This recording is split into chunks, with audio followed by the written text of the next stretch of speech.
Journey, welcome. While people are streaming in, I'm so grateful to be here. My name is Jacob Mubarak, and I am here at Rythmia with Rob. So glad to have Rob here. Hello. As folks are, I'm going to let some traffic build here a little bit while people are coming in, just to say what an amazing week it's been at Rythmia. What an amazing week. Every week is pretty phenomenal. I can't believe that this happens week in and week out here. That people come in on Monday kind of feeling like, what's going on? I'm not sure. I don't think I want to be here. Maybe I made a mistake. I think I'd rather go somewhere else. And then by Saturday, there's this changed my life. Something happened here that I would have not even expected. And life is different now. Now I'm ready to walk in my wholeness. Now I'm ready to go out and love. Now I'm ready to go out and share my gifts and talents, and I'm contribute to the expansion of consciousness. Now I know who I am. I love myself. This is what happens each week at Rythmia. So that's why we call it a miracle. You know what I mean? And every week we get to talk to one person who has experienced this. And so I thought this week, Rob would be an outstanding person to share his experience with you. I was so grateful to get to know you this week, Rob, and to share your journey a little bit. And so before we get into all that, tell us about you. Tell us a little bit about your background, where you're from, what you do. Firstly, has it only been a week? It feels exactly. Like 7 years since I got here. So sorry, the question was a little bit about me. Yeah, where you're from, your background. Sure. So I'm 33. I've been living in and around the London area in the UK for the past 10 years, but I'm actually from a city called Leeds in the north. I did a music degree and then thought I'd take all those skills into software sales, which seemed logical at the time, but yeah, not a lot of thought went into that. But yeah, I've been in kind of tech and software sales for the last 12 years and actually left my job in February to see some of the world. So I've been traveling primarily around South America since the start of March. So I've been to, it's been amazing. I've been to Colombia, Argentina, Brazil, Chile, Bolivia, and then I came to Costa Rica about a week before my experience here at Rythmia, just to follow the diet and just kind of get myself in the best headspace possible, ready to take this week on. Amazing journey. So I remember during the week you told me that you're a pianist. Yeah, I can play the piano. I wouldn't classify myself as a pianist anymore. I did grade 8 piano at school and then went on to university where I studied music for 3 years and kind of continued piano as my main kind of instrument for like the performance modules in my course. Since then, it's a hobby that I dip in and out of, and I usually just get wheeled out at my friends' weddings when they want to get basically a free performance out of me. That's when I get wheeled in.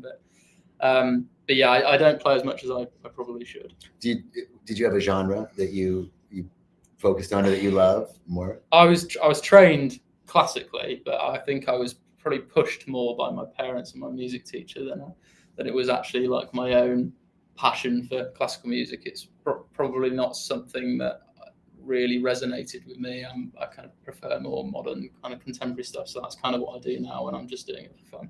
Cool. Very cool. That was a question for me. Sorry. And then, so you've been traveling around, you left sales. Yeah. And what had you leave sales? It's probably one of the 3 main reasons why, like, I'm here. I kind of fell into sales, maybe followed the family path. My dad's always been in sales and, it's been pretty successful in it. My brother's also in sales. We actually worked at the same company for 5 years. And I don't know, I think there was just something about hitting my early 30s and I realized there's lots of other challenges and things that I can go after in life. Seeing the world is something that I hadn't really experienced. I maybe always saw it as a bit of an escape from real life. And I think I've learned over the last 2.5 months that it isn't that. Like, you can really grow as a person. Like traveling around South America as well can be quite character building. Totally. Um, Totally. But yeah, part of one of the reasons why I'm here is because I guess like anyone in their early 30s, you're faced with hopefully another 50 to maybe another 50 years of like what am I going to do with my life. And I think school doesn't really spend enough time with us, like trying to help us work out what we're passionate about and what's going to bring us fulfillment and meaning in life. And I think I've taken this time to think a bit more deeply about that and think about what's actually going to make me happy for the next however many years. That's so cool, right? Like this, and I think so many people can relate to that. There's a moment in life where we go, I reached a level of success, right? Like when we talked earlier, you were like, I wasn't like wildly successful, but I was, solid, made a living. Like you could have just muddled through, right? Gotten to your 50s and been like, what did I do with my life? Yeah. But I mean, it's pretty amazing that at 33, you said this isn't fulfilling.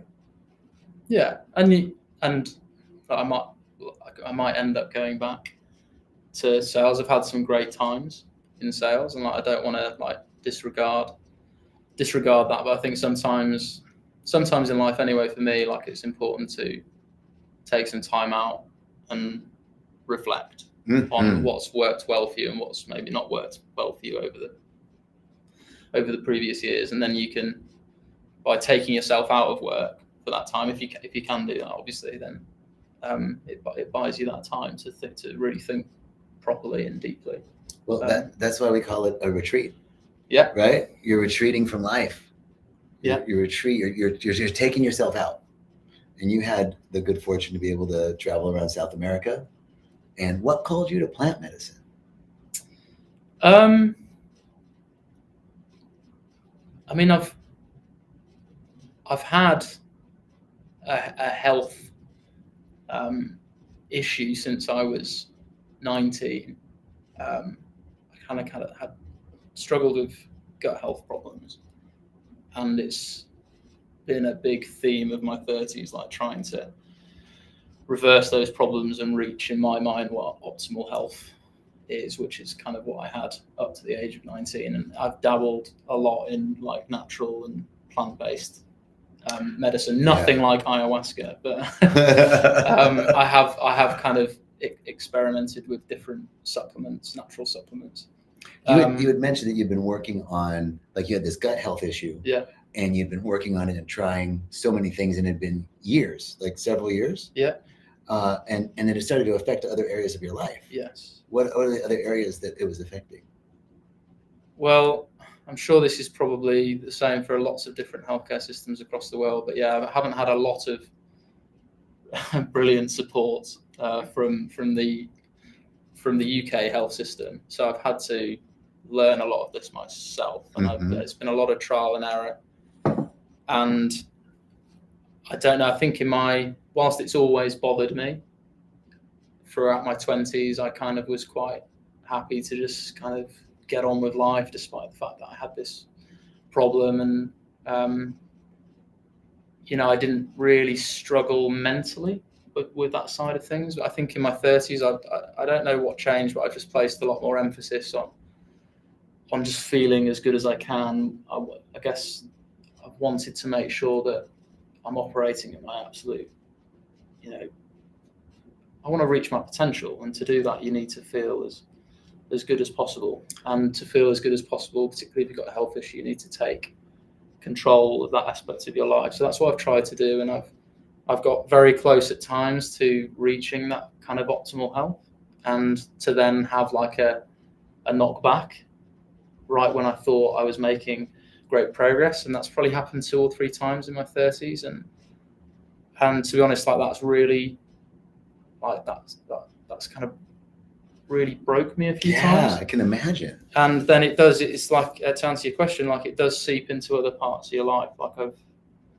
It's seeped into my relationships, where maybe dealing with some just going through the hard time of just trying to do that and living such a restricted lifestyle and not being able to eat certain things and not being able to drink and not being able to socialize, and it does get on top of you, and I've definitely let it regrettably affect my relationships. So yeah, I'd say relationships is the main one, but then also work as well. Like, it's difficult in a performance-based role like mine where you need to be on your toes constantly, and you're competing almost with your colleagues who are at the top of their game and they feel healthy. And like, if you don't feel great, you're immediately on the back foot.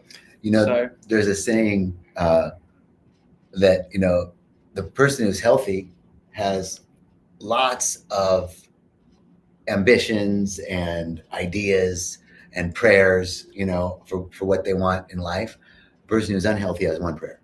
I want to get healthy. Yeah, exactly. And you take it for granted, right, until you lose it. And I definitely took it for granted for 19 years. And the irony is, like, I live so much better now than I did in my first 19 years, and like, my health is worse. Well, but one of the things so just to let everyone out there know that one of the reasons why I really wanted you to come on, because so many of our physical issues are psychosomatic. That's a lot of what we see here at Rythmia, and not just at Rythmia, but in life. There's a lot of evidence that shows that suppressed emotion, stress, chronic overwork, poor sleep, all of these things add to our chronic health issues. And so what was so remarkable is when, during the week at Rythmia, we work with people, right? Like, I'm teaching a class, and then you stay after class and we'll talk, and not just with me, you're talking with, everybody's available. Like, you're sitting at lunch and people are there to talk with you, every moment there's a lot, and you're talking to other guests, right? So it wasn't just me, was what I was trying to say. But in those moments that we were talking, it really struck me that you were struggling with this health issue. And it seemed to me, I'm not a doctor, but it seemed to me that there was a connection between some of the emotional things that you were going through in the past and your health. So could you talk a little bit about that? Yeah. So yeah, I think it's probably a combination of both. Like, there's, it's a physical issue, but it's not helped by, you need to be in the best possible headspace, and you need to be as positive mentally, I think, to get over any health condition, whether it's gut related or anything. I think for me, from a mental health standpoint, I've always had, I always had pretty good mental health, and I breezed through my 20s. But I think growing up, like, my parents were brilliant. They're like really good providers, always had a roof over my head. Like, they gave me a good education, there was always food on the table. I think, they had me quite young, and they definitely did the best they could. I think it's fair to say my family environment growing up wasn't that. We didn't really talk to each other much. We didn't talk about feelings. We didn't talk about emotional stuff. If one of me or my brother or sister were, crying or upset about something or angry about something, we were told to shut up and go to your room and be quiet. And I think I just maybe took that into adulthood.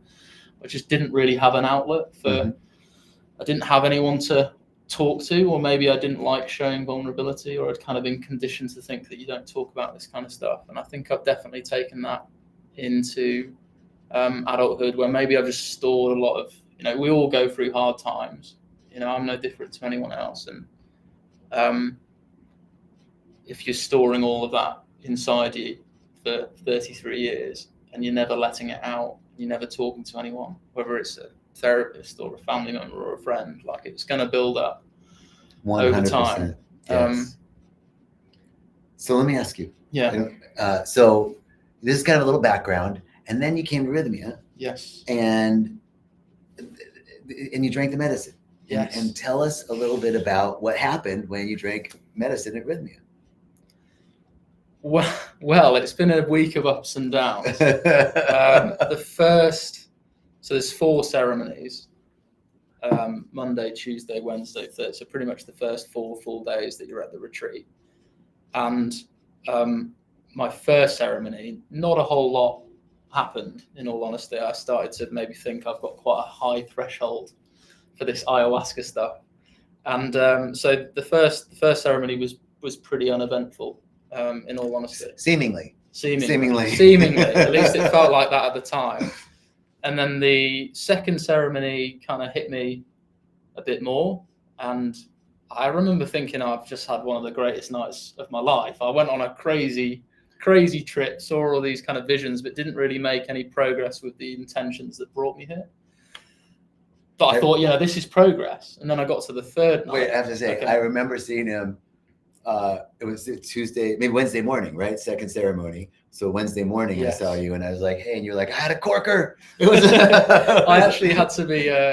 So I think I kind of thought I'd entered a totally different dimension, and the music was incredible. And there was there's one particular piece of music which sounded like the Caribbean Ed Sheeran, and I just remember thinking this piece of music was written by God himself, and I was really feeling the music. But because I thought I'd entered this different dimension, I didn't realize I was still in the Maloka with the other guests, and I started singing and humming and improvising like quite quietly using my kind of musical background. And then kind of over the course of 45 minutes, I think this reached a bit of a head where I was full voice singing in the Maloka, and the shaman had to come over and tell me to basically be quiet and stop interrupting. It sounded good, but it might be distracting. Yeah, exactly. So I was very embarrassed by that, to be basically told when the ceremony was over that I was in fact singing loudly in a room full of other people. Everybody loved it. People were like, "It was so beautiful." Okay, sorry. Yeah, go on. So that was the second night. So I thought I was making progress at that point, and then we got to the third ceremony, and I was feeling, pretty confident. Like if I keep on this upward trajectory, I could make some real progress with my intentions tonight. And then it was just bizarre. The whole night passed me by. I had a couple of cups, and I just slept through most of the ceremony. I got woken up at one point for snoring, and I just couldn't keep my eyes open. And it got to the end of the ceremony, and felt like I'd wasted the night almost, and I'd made no progress. And wait, I got to tell you. Yeah. So just so you guys know, that's actually a really prized thing when you sleep. It means that there's something in your lineage, either your genetic lineage or in your ancestral genetic lineage, or in your like karmic life karma in lineage, that the medicine puts you to sleep and starts to work on something to heal you that's really heavy, that it might be too much for you to deal with. Yeah. Just a little FYI. Well, let's hope so. Okay. But yeah, I mean, and obviously I hope that's true, but how I felt immediately after the ceremony was I wasn't in a great headspace. Right. And you start as the week goes on, like if you don't feel like you're making the progress that you want to make, you start thinking, oh, I've only got one ceremony left, and you start becoming a bit more anxious about it. And I was definitely feeling anxious to make that progress. And I woke up on day 4, still wasn't in a great frame of mind. And it was actually when one of the other guests found one of the pieces of music I really liked from the second ceremony. He went and found it on Spotify for me when I couldn't find it myself, and I was so touched that he'd gone and found. You were getting ready to leave. He found this Caribbean Ed Sheeran song for me. I was ready to leave, and that instantly switched my headspace, and I felt much more positive again. And then I went into ceremony 4 I'm just gonna go for this. I'm gonna fully commit, and let's just see what happens. And then the 4th ceremony for me really was where I think I got my miracle, and it was nothing like what I was expecting. I was maybe expecting to have some visions or relive some memories from my childhood, maybe learn something about myself that I didn't already know. And in the end, none of that happened. I think what happened was I really reacted a lot to the ayahuasca that night, and I was it's a bit of a gross topic, isn't it? But I was just purging a lot, probably 10 times more in one night than I had done in the 3 previous nights. And I just remember I was really kind of committed to just having as much of the ayahuasca as I possibly could, and then I'd kind of purge, and then I'd have some more, then I'd purge. And each time I purge, and it was just uncomfortable when you're sweating and you're throwing up in a bucket, and it's not very dignified. But each time I purged and that purging cycle was over, I just remember lying in my bed and thinking, bloody, this is the best I've ever felt. Like, I just felt like all of this negative energy that I maybe stored and I haven't got out of me, like I'd purged it out and I'd just removed it from the system, and that just enabled, I just felt like all my worries in life had just dissipated into thin air.